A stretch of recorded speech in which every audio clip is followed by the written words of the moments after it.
આપની સેવામાં શ્રી લક્ષ્મીજી છે એમ કહી મહાપ્રભુજી સમજાવે, હરિપ્રિય કલિંદયા મનસી મે સદા સ્થિયતામ, સદાય મારા મનમાં બિરાજો. એ હરિપ્રિય કલિંદયા, કલિંદયા શબ્દ વાપર. કલિંદ્યતિ ખંડયતિ તિ કાલિંદી. આપનું નામ છે કાલિંદી. કલિયુગના દોષોનું જે ખંડન કરે એ જ કાલિંદી છે. કલીના દોષો શું છે? ઘણા બધી ચર્ચાઓ ભાગવતજીમાં, કૃષ્ણાશ્રયમાં. કલિયુગના દોષો, પણ કલિયુગનો સૌથી મોટો દોષ છે ક્લેશ. માણસના, પ્રત્યેક મનુષ્યના જીવનમાં ક્લેશ છે. કોઈ ને કોઈ પ્રકારથી ક્યાંક ને ક્યાંકથી ક્લેશ આવી જાય. માણસ જ્યાં આનંદ માટે જતો હોય ત્યાંથી પણ ક્લેશ લઈને પાછો આવે. આ કલિયુગનું લક્ષણ છે. અને એને દૂર કરવા માટે શ્રી યમુનાજીનો આશ્રય કરે. શ્રી યમુનાજી આ કલીના દોષોનું નિવારણ કરવા વાળા છે. આગળ ગાન કરતા શ્રી મહાપ્રભુજી આજ્ઞા કરે. નમોસ્તુ યમુને સદા તવ ચરિત્રમત્યદ્ભુતમ ન જાતુ યમયાતના ભવતિ તે પય પાનત યમોપી ભગિની સુતાન કથમુહંતિ દુષ્ટાન્નપી પ્રિયો ભવતિ સેવનાત તવ હરેર્યથા ગોપિકા. નમોસ્તુ યમુને સદા તવ ચરિત્રમત્યદ્ભુતમ. યમુનાજીને સદા નમન છે. કેમ? કારણ કે આપના ચરિત્ર અદ્ભુત છે. અને અદ્ભુત કોને કહેવાય? અસાધનમ સાધનમ કરોતિ અદ્ભુતમ. જે ભક્તિનું સાધન ન હોય એને પણ સાધન બનાવી અને ભગવાન યા યમુનાજી એનો ઉદ્ધાર કરી દે. જેમ અજાણે અધર્મી નાહી ગયો તો એ માએ કર્યો ઉદ્ધાર. આપણે દોડમાં ગાઈએ છીએ કે કોઈ વ્યક્તિ જતા જતા એને થયું લાવ સ્નાન કરી લઉં અને તરસ લાગી છે તો પાણી પી લઉં, અને યમુનાજીના કિનારે જતો હતો અને સ્નાન કરવા માટે કોઈએ ડૂબકી લગાવી અને તોય યમુનાજી એને કલ્યાણ કરી દે, એનો ઉદ્ધાર કરી દે. આ જ યમુનાજીની અદ્ભુતતા છે. નાનારને જ્ઞાન નથી, પણ નવનાવનારને જ્ઞાન છે કે મારે તો આના પર કરુણા જ કરવાની છે. એના સમસ્ત પાપોને નિર્મૂળ કરી દે એવા શ્રી યમુનાજી અદ્ભુત ચરિત્ર વાળા. જેમ ઠાકોરજી અદ્ભુત ચરિત્ર વાળા. શિશુપાલે 100 ગાળો આપી. ભગવાને વિચાર કર્યો, તે મને 100 વાર યાદ કર્યો, લાવ તારો ઉદ્ધાર કરી. અને ભગવાન એનો ઉદ્ધાર કરી. હવે શબ્દો એ કોઈ ઉદ્ધારના કારણ થોડી છે, એ કોઈ સાધન થોડી છે, પણ છતાંય અસાધનને પણ સાધન બનાવી ભગવાન કૃપા કરે એ જ એની અદ્ભુતતા છે. નમોસ્તુ યમને સદા તવ ચરિત્રમત્યદ્ભુતમ ન જાતુ યમયાતના ભવતિ તે પયઃપાન. અને એક વાર કોઈ યમુનાજીના પાન કરી લે એને ક્યારેય યમયાતના થતી. એટલે જ આપણે ત્યાં યમુના પાનનું બહુ વિશેષ મહત્વ છે. લોટી ઉત્સવ કરતા હોય બધાને. અને હું તો કહું કે કોઈને યમુના પાન કરાવો ને એને આખી વ્રજયાત્રા કરાયનું પુણ્ય બરાબર છે. કારણ કે સમગ્ર બ્રજનો રસ એટલે શ્રી યમુનાજી છે. મહારાણીજીના પાન કરે તું પ્રાણી, મહારાણીજીના પાન કરે તું પ્રાણી. એ છે અધમ ઉદ્ધારણ જાણી, શ્રી મહારાણીજીના પાન કરને તું પ્રાણી. યમુના પાન કરાવો, અને એક વાર કોઈએ યમુના પાન કર્યા એના સમસ્ત પાપોનું ખંડન. ન જાતુ યમયાતના ભવતિ તે પયઃપાનત. અને કહ્યું યમોપી ભગિની સુતાન કથમુહંતિ દુષ્ટાનપી. અને યમરાજ તો ભાઈ થયા, કારણ કે તમે પાન જલના કરો છો. યમુનાજી જલના પાન નથી કરાવતા, પોતાના પયના પાન કરાવે છે, દુગ્ધના પાન કરાવે છે. તમે જ્યારે પાન કરો છો તમને એમ થાય કે જલ લઈને મેં પીધું, પણ યમુનાજી તો પોતાના પયના પાન કરાવી તમને પોતાના બાળક બનાવી. હો એમનું મહાત્મ્ય છે પદ્મ પુરાણે, પૃથ્વી पर श्री वराजी वखाणे रे, ये तो व्रजवासी सुख माणे, श्री महाराणी जीना पान करने तू प्राणी. એવા શ્રી યમુનાજી યમોપી ભગિની સુતાન. અને એકવાર જણે યમુનાજીના પયના પાન કર્યા પછી તો યમ મામા થઈ ગયા. કારણ કે યમુનાજી જો મા બન્યા તો બે જણા મામા છે વૈષ્ણવના, એક યમરાજ ને બીજા શનિદેવ. એટલે શનિથી બહુ ગભરાવાનું નહીં, તો આપણા મામા કહેવાય. વેકેશનમાં લોકો મામાના ઘરે રહેવા જાય એટલે દુનિયા ભલે ડરે, પણ જેણે યમના પાન કર્યા છે એને ક્યારે શનિ હેરાન કરતો. અને બીજો સૌથી મોટો ભય મનુષ્યને યમનો હોય છે, મૃત્યુનો ભય હોય છે. તો કહ્યું ભગીની સુતાન કથમુહંતિ દુષ્ટાનપી. અને ભાણીઓ ભલે દુષ્ટ હોય છતાંય મામા એને મારતો નથી. એમ યમરાજ પણ જેણે યમુનાના પાન કર્યા છે એને ક્યારે પરેશાન કરતો નથી. એટલે જે પણ વૈષ્ણવ છે યમુના પાન કર્યા છે એને ક્યારે યમરાજા લેવા નથી આવતા, એને તો યમુનાજી લેવા માટે આવતા. આપણે જ્યાં તો કહ્યું છે કે એકવાર જેણે યમુના પાન કર્યા એના કર્મોની ફાઇલ યમના હાથમાંથી યમુનાના હાથમાં આવી જાય. અત્યારે બાકી બધા જીવોની ફાઇલ યમના હાથમાં હોય. કારણ કેટલા પાપ કર્યા, કેટલા પુણ્ય કર્યા એના હિસાબ કરે યમરાજા. પણ જ્યારે માના હાથમાં આપી દો તો માં જ્યારે બાળકનું ભાગ્ય લખવા કોઈ માને બેસાડો તો માં કંઈ બાકી રાખે? એ બધા જ સુખો લખી દેતી હોય છે. એમ જ્યારે યમુનાજીનું આરાધન કરો છો ત્યારે તમારા ભાગ્યમાં શ્રી યમુનાજી ભાગ્ય સૌભાગ્ય શ્રી યમને જુદે યમુનાજી લખી. जे कोई पय पान यमुना जीना करशे रे, तेनो यम किंकर भय टलशे रे. કહે છે રસિક રાધાવને વર્ષે, મહારાણીજીના પાન કરને તું પ્રાણ. મહારાણીજીના પાન કરને તું પ્રાણી. જે યમુના પાન કરે કથમુહંતિ દુષ્ટાનપી. આમ દુષ્ટ હોવા છતાં પ્રિયો ભવતિ સેવનાથ તવ હરેર યથા ગોપિકા. જેમ ગોપીજનો પ્રિય થયા એમ યમુનાજીની કૃપા થકી યમુનાજીનું આરાધન કરનારા પણ પ્રભુને અતિ પ્રિય થશે. એમ કહીને મહાપ્રભુજી આગળ ગાન કરતા ગયા.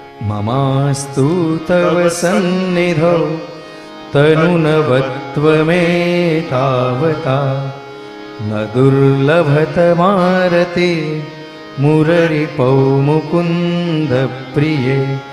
અતોસ્તુ તવ લાલના સુરધુનિ પરમ સંગમાત, તવૈવ ભુવિ કીર્તિતા ન તુ કદાપી પુષ્ટિ સ્થિતૈ.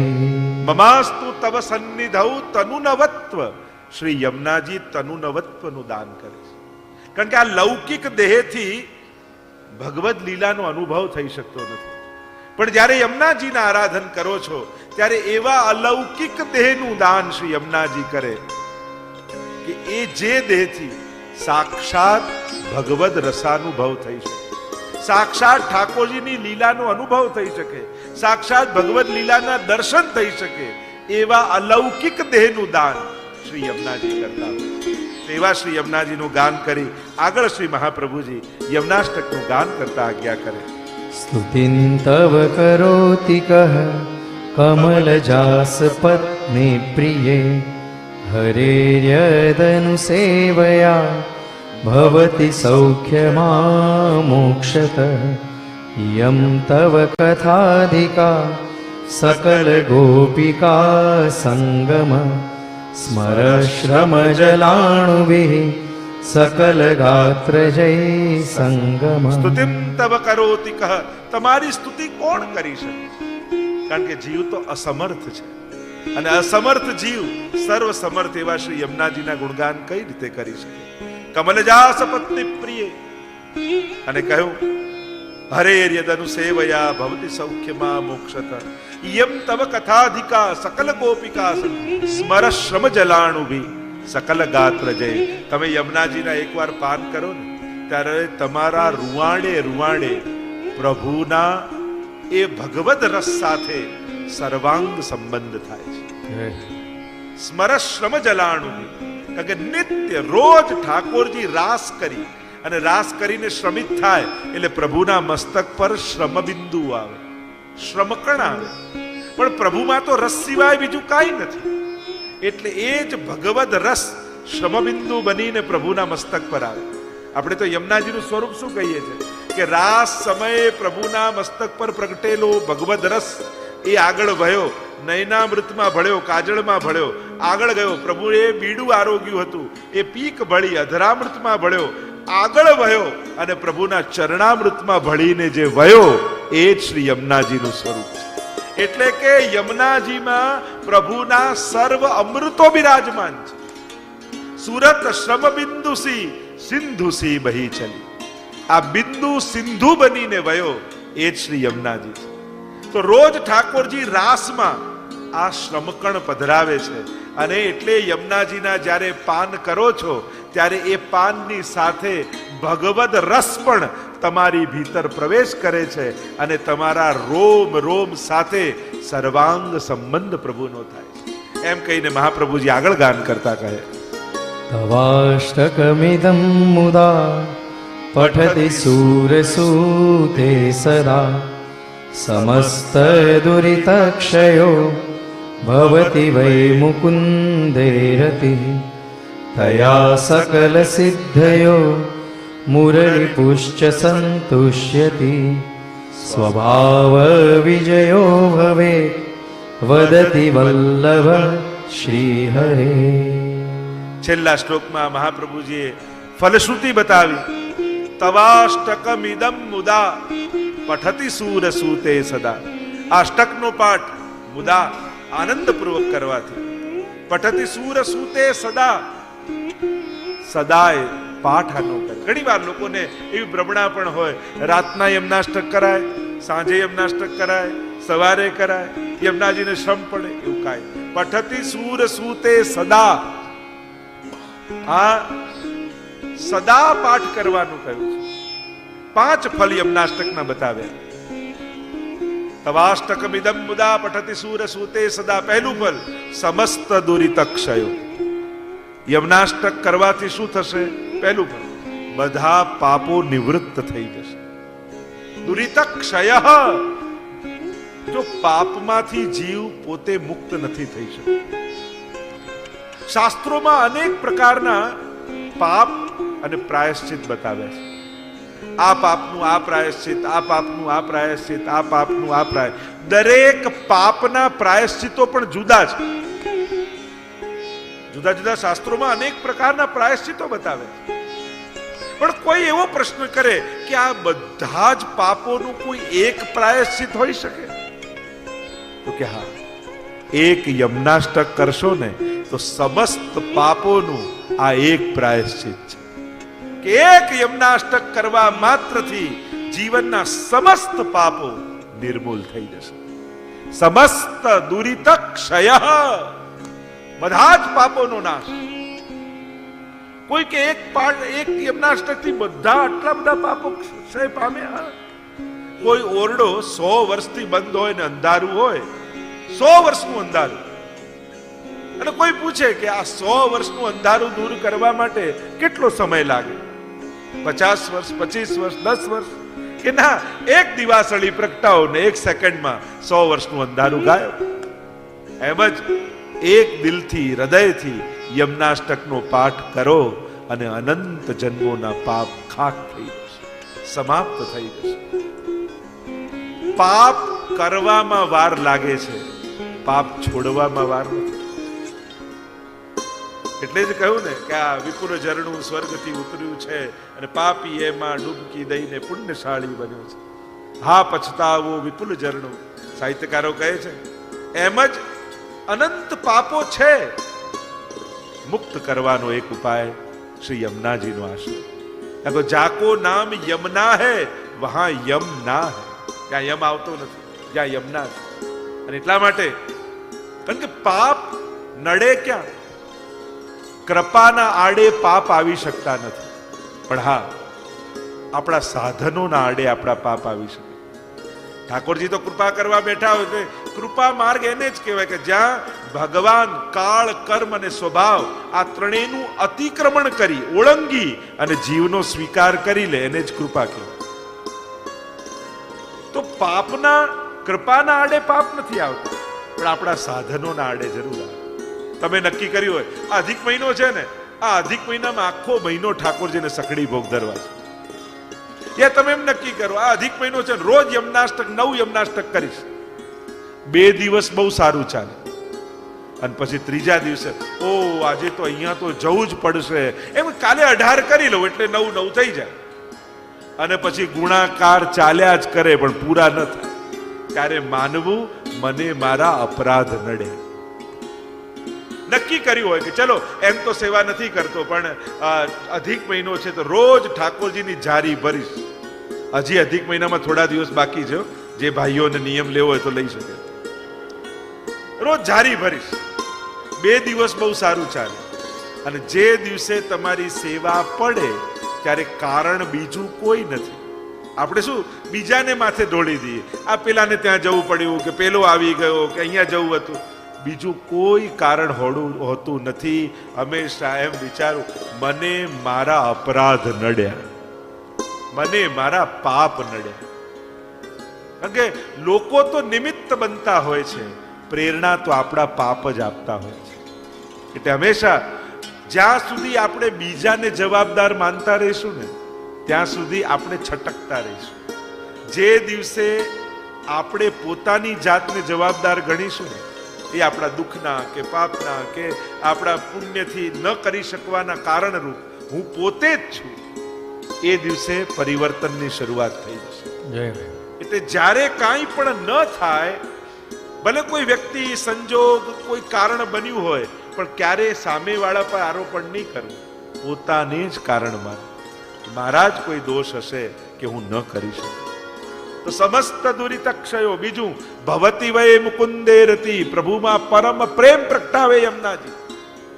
રોજ યમનાષ્ટક કરવાથી ઠાકોરજીમાં ભાવ પ્રગટે છે. તયા સકલ સિદ્ધયો. ત્રીજું ફળ સકલ સિદ્ધિનું દાન યમુનાજી કરે છે.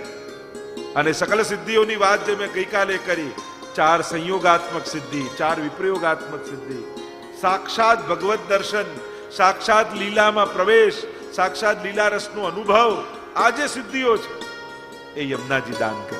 તયા સકલ સિદ્ધયો. ચોથું ફળ મુરરી પુષ્ચ સંતુષ્યતિ, પ્રભુને પરમ સંતોષ.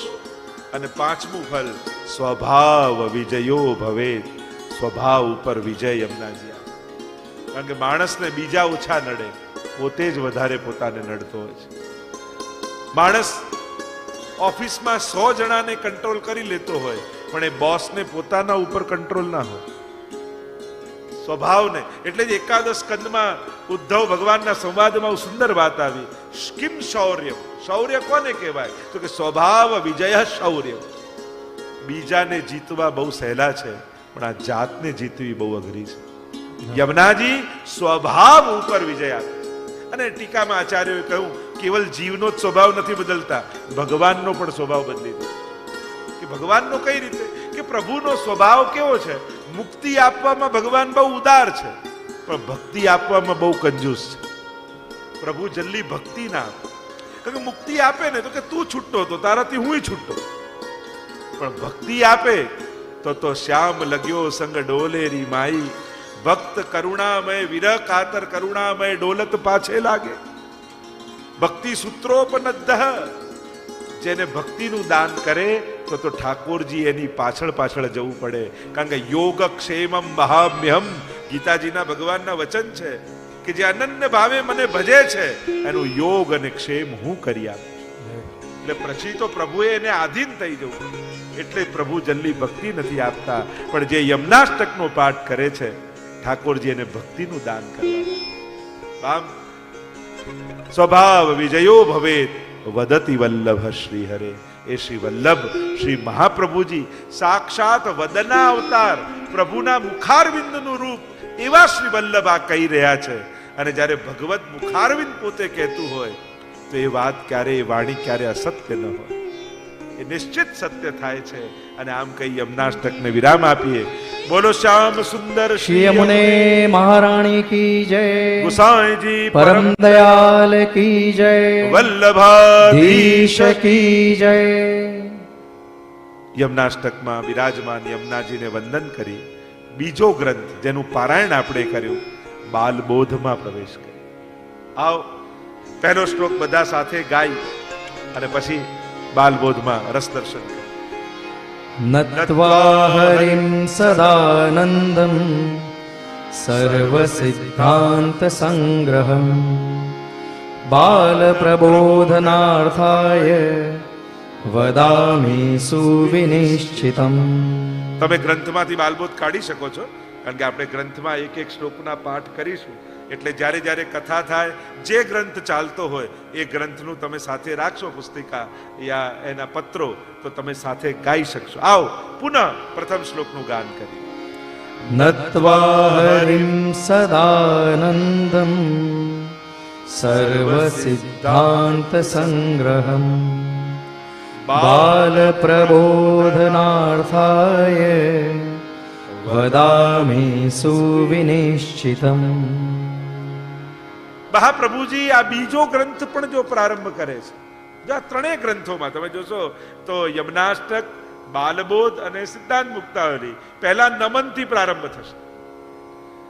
નત્વા હરિમ સદાનંદમ સર્વ સિદ્ધાંત સંગ્રહમ બાલ પ્રબોધનાર્થાય વદામિ સુવિનિશ્ચિતમ. નમન કર્યા, નમનથી પ્રારંભ કર્યો. કોને? હરિમ સદાનંદમ, એવા હરિ જે સદા આનંદ સ્વરૂપ છે એમને નમન કરીને પ્રારંભ કર્યો. હવે બે સંબોધન યા બે નામથી પ્રભુને વંદન કર્યા. નત્વા હરિમ અને સદાનંદમ. હરિ કોને કહેવાય? જો થોડી ટીકાઓનો પણ આધાર લઈશું બાલબોધમાં. બાલબોધ ગ્રંથ પ્રારંભ કરતા થોડીક જો રચનાનો તમને ખ્યાલ આપી દઉં. 19.5 શ્લોકમાં આ બાલબોધ ગ્રંથ કહેવાય છે કે 1550 વિક્રમ સંવત પુષ્કરમાં મહાપ્રભુજી આ ગ્રંથ રચ્યો. પુષ્કરમાં પણ મહાપ્રભુજીના બેઠકજી છે. અને કહેવાય છે કે બ્રહ્માજીનું આ પૃથ્વી પરનું એકમાત્ર મંદિર એ પુષ્કરમાં છે. અને એમ માન્યતા છે કે પૃથ્વીના સૃષ્ટિનું સર્જન, આનું સર્જન સૃષ્ટિનું ભગવાનના નાભી કમલમાંથી પ્રગટ થઈ બ્રહ્માજીએ અહીંયાથી કર્યું. એટલે કે આ બ્રહ્માંડની નાભી જ પુષ્કર, એ રીતે એનો પરિચય આપવામાં આવતો છે. અને બ્રહ્માજીનું ત્યાં એકમાત્ર મંદિર છે. મહાપ્રભુજીના બેઠકજી છે. મહાપ્રભુજી ત્યાં પધાર્યા છે અને ત્યાં આ બાલબોધ ગ્રંથની રચના મહાપ્રભુજીએ કરી. અને આ ગ્રંથ સર્વપ્રથમ ભણાવ્યો નારાયણદાસ કાયસ્થને. જો થોડુંક પરિચય નારાયણદાસજીનો અને આ બાલબોધ ગ્રંથને એમને ભણાવવાનો લઈ લઈએ તો નારાયણદાસ અંબાલામાં હકેમને ત્યાં એમના પિતા કાર્ય કરતા. એના દીકરા એવી ખોટી લત લાગી ગઈ એમને નારાયણદાસજીને કે જુગાર રમતા, જુઓ રમતા થઈ ગયા. ઘણું પિતાએ સમજાવ્યું પણ કેમે કરીને સમજે નહીં, માને નહીં. અને એવી લત લાગી કે છૂટે નહીં જુગાર. એક વાર રમતા રમતા જે કાંઈ હતું એ બધું લગાવ, 1000 રૂપિયા એ સમયના લગાવી દીધા અને હારી ગયા. હારી ગયા ને ડર લાગ્યો કે હવે જો ઘરમાં પિતાને ખબર પડશે તો ખૂબ નારાજ થશે અને મારે દંડ ભોગવવો પડશે. એટલે ઘરથી ભાગી ગયા ને ક્યાંક દક્ષિણમાં ગયા, વિદ્યા અભ્યાસ કર્યો. અને વિદ્યા અભ્યાસ કર્યો ને થોડી વિદ્યા આવી તો એમ થયું કે કમાવા માટેનું કોઈ સાધન મળે તો એક ગામમાં નિવાસ કર્યો. બજાર હતું ને ત્યાં એક ઓરડો રાખી બાળકોને ભણાવવા લાગ્યા, વિદ્યાભ્યાસ કરાવે. પરિભ્રમણ કરતા કરતા એકવાર મહાપ્રભુજી એક ગામની બહાર પધારે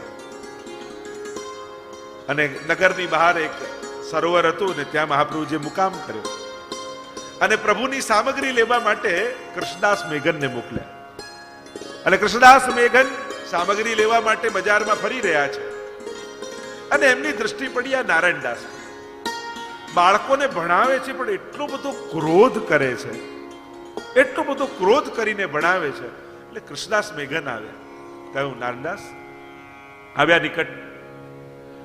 કહેવા લાગ્યા કે આવો ક્રોધ કરીને તમે બાળકોને ભણાવો છો એટલે મને એમ લાગે છે કે તમારે સ્વભાવને અનુકૂળ આ કાર્ય નથી, કારણ કે આટલો બધો ક્રોધ અને બાળકોની સાથે આવા સ્વભાવ જોડે રહેવું ઠીક નથી, તમારું કંઈક અહિત થઈ જશે. એટલે આ તો એટલા ક્રોધી, અરે તમારે શું છે, આ મારે જે કામ કરવું હોય કરવું, તમે કોણ કહેનારા મને? જેમ તેમ કૃષ્ણદાસ મેઘનને કહેવા લાગ્યા. એટલે કૃષ્ણદાસ મેઘનને થયું કે આમને પરિચય કરાવવો જોઈએ. એટલે કૃષ્ણદાસ મેઘને એટલું કહ્યું કે અંબાલાને ભૂલી ગયા નારાયણદાસ? ત્યાં જુગાર રમતા અને હારીને ભાગીને આવ્યા એ બધું ભૂલાઈ ગયું છે? એટલે ચોંકી ગયા. અરે આમને મારો ભૂતકાળ ક્યાંથી ખબર પડે? નિશ્ચિત આ કોઈ ભગવદી લાગે છે. અને પાછા ભણાવવામાં લાગી ગયા અને કૃષ્ણદાસ મેઘન તો સામગ્રી લઈ અને ચાલ્યા મહાપ્રભુજીની સેવામાં. અને અહીંયા કોઈ બાળકે કંઈક ભૂલ કરી હશે ને એટલો બધો ક્રોધ એમને કર્યો કે એવી લાકડી એના માથા પર મારી કે લોહીની ધારા વહેવા લાગીને ચક્કર ખાઈને મૂર્છિત થઈને બાળક પડ્યું. અને હવે ગભરાય, ક્યાંક આ બાળક મરી ન જાય, અને જો આ મારી મરી જશે તો મૃત્યુદંડ મને આવશે. શું કરું, કેમ કરીને બચું? યાદ આવ્યું પેલા ભગવદી આવ્યા જે મારું ભૂતકાળ જાણતા હતા. કદાચ એમનામાં એવું સામર્થ્ય હોય કે આને પાછું જીવિત કરી લે. એટલે પૂછતા પૂછતા બજારમાં કે પેલા વ્યક્તિ આવ્યા એ ક્યાં ગયા, અને તપાસ કરતા કરતા જ્યાં મહાપ્રભુજીનો મુકામ હતો ત્યાં આવીને જુએ તો મહાપ્રભુજીની સેવામાં કૃષ્ણદાસ મેઘન છે. આવીને મહાપ્રભુજીને સાષ્ટાંગ દંડવત કરે. કૃષ્ણદાસ મેઘને કહ્યું કે વંદન કરવા હોય તો અહીંયા કરો.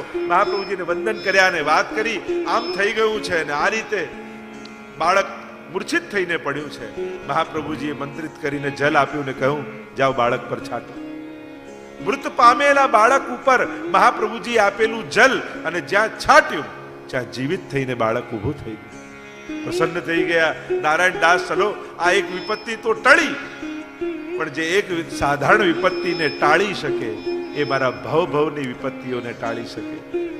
દોડતા મહાપ્રભુજીના શરણે ગયા, વિનંતી કરી મને શરણમાં લો. અને શરણમાં લીધા. કહ્યું કે તમે અમારી જોડે દ્વારિકા ચાલો. દ્વારિકા આવ્યા અને મહાપ્રભુજીએ કહ્યું કે હવે તમે પાછા અંબાલા જાઓ તમારા ઘરે. અરે મારા પિતા નારાજ થશે, મને નહીં સ્વીકાર કરે. મહાપ્રભુજી કહે અમે આશીર્વાદ આપીએ છીએ, તમારા પિતા ચોક્કસ તમારો સ્વીકાર કરશે. વિનંતી કરી, જયરાજ હું આટલો સમય આપની સાથે રહ્યો પણ હજી અંતઃકરણના દોષો ગયા નથી, હજી પ્રભુમાં દ્રઢતા હજી આવી નથી, અનન્ય અનુરાગ પ્રગટ થયો નહીં. આપ કોઈ કૃપા કરો તો પ્રભુમાં દ્રઢતા પ્રગટ થાય. મહાપ્રભુજી ચરણામૃત આપ્યું અને સૌથી પહેલા બાલબોધ ગ્રંથ આ નારાયણદાસજીને ભણાવ્યો. નારાયણદાસજીને ભણાવ્યો, અજ્ઞાન દૂર થયું, શાસ્ત્રોના જ્ઞાન થયા, અંતઃકરણ વિશુદ્ધ થયું. કહ્યું કે આપ આજ્ઞા કરો તો ભગવત સેવા કરો. મહાપ્રભુજીએ કહ્યું કે તારાથી ભગવત સેવા નહીં થાય. મહાપ્રભુજી અષ્ટાક્ષર અને પંચાક્ષર બે મંત્ર એમને લખી નાખ્યા અને કહ્યું કે તું હસ્તાક્ષરની સેવા કરજે અને પ્રભુમાં શરણાગતિનો ભાવ રાખીને રહેજે, ઠાકોરજી તારા પર કૃપા કરશે. જો દરેકને સેવા પણ નથી પધરાવી 84 વૈષ્ણવમાં મહાપ્રભુજી, જેનો જેવો અધિકાર, કારણ કે દરેક જીવ ભગવત સેવાને અધિકારી પણ નથી હોતો, પણ મહાપ્રભુજીએ કૃપા જરૂર કરી અને એમને અનન્ય આસક્તિનું દાન કરી દીધું. હસ્તાક્ષરજીની સેવા પધરાવી દીધી અને નારાયણદાસજી આવ્યા અંબાલા પિતાએ એમનો સ્વીકાર કર્યો. રાજાએ પણ જોયું કે આમનો દીકરો આવ્યો છે તો એક યોગ્ય પદ એમને આપ્યું અને હવે તો રાજકાજમાં ખૂબ વ્યસ્ત રહેવા લાગ્યા. બાલબોધ ગ્રંથનો નિત્ય પાઠ કરે, મહાપ્રભુજીના હસ્તાક્ષરજીની સેવા કરે અને મહાપ્રભુજીના ચરણોમાં એમનું ચિત્ત ચોંટી રહેતું, અખંડ ભગવત ચિંતનમાં રહેતું. પણ રાજકાજમાં એટલા બધા વ્યસ્ત રહેતા, એમના મનમાં મનોરથ એ થાય કે સમય મળે તો ગોકુલ જાઉં મહાપ્રભુજીના દર્શન કરવા માટે. મહાપ્રભુજી ગોકુલ બિરાજે છે, પણ એટલા બધા વ્યસ્ત રહે કે એમને સમય જ ન મળે. એટલે એમણે યુક્તિ કરી, એક છોકરાને કામ પર રાખ્યો, થોડો પગાર આપ્યો અને એનું કામ શું, 2 ઘડી થાય એટલે આવે નારાયણદાસ પાસે અને બોલે, ભૈયાજી आचार्य जी के दर्शन को गोकुल कब चलोगे? અને જ્યાં આટલું બોલે એટલે એમનું મન મહાપ્રભુજીના ચરણોમાં જતું રહે, મૂર્છિત થઈને પડી જાય અને સાક્ષાત મહાપ્રભુજીના માનસીમાં દર્શન થવા લાગે. ફરી થોડું ભાન આવે, રાજકાજમાં લાગે એટલે 2 ઘડી થાય એટલે પેલો છોકરો કહે, ભૈયાજી ગોકુલ કબ ચલોગે? અને આટલું યાદ અપાવે ને મનથી પાછા ગોકુલ પહોંચી જાય, ચિત્ત ઠાકોરજીમાં મહાપ્રભુજીમાં લાગી જાય. અને એ રીતે સંસારમાં રહેતા રહેતા ભગવત કાર્ય કરતા કરતા પણ એમનું મન સદા મહાપ્રભુજીમાં રહે. તો આવી કૃપા મહાપ્રભુજી બાલબોધ ગ્રંથ ભણાવી અને નારાયણદાસ ઉપર કરી. તો એ ગ્રંથનું દર્શન આવો પ્રથમ શ્લોકનું ગાન કરીને આપણે કરીએ. નત્વા હરિમ સદાનંદમ સર્વસિદ્ધાંત સંગ્રહમ બાલપ્રબોધનાર્થાય વદામિ સુવિનિશ્ચિતમ. બાલબોધ ઉપર 3 આચાર્યોની ટીકા પ્રાપ્ય છે. ટીકા એટલે વ્યાખ્યા, એના અર્થો. દેવકીનંદનજીની પ્રકાશ ટીકા, પુરુષોત્તમજીની વિવૃત્તિ અને દ્વારકેશજીની ટીકા. 3 આચાર્યોની ટીકા પ્રાપ્ત. આપણે તો સાર રૂપે જોઈશું. ટીકાનો તો અનેક અર્થો આચાર્યોએ કર્યા છે, એટલે સાર રૂપે આ ગ્રંથોના દર્શન આપણે કરીશું. ગહન ગ્રંથો છે. નત્વા હરિમ સદાનંદમ, આચાર્યો ટીકામાં સમજાવે, જો 2 સ્વરૂપને નમન કર્યા, એક હરિ અને સદાનંદ. હરિ શું કરે?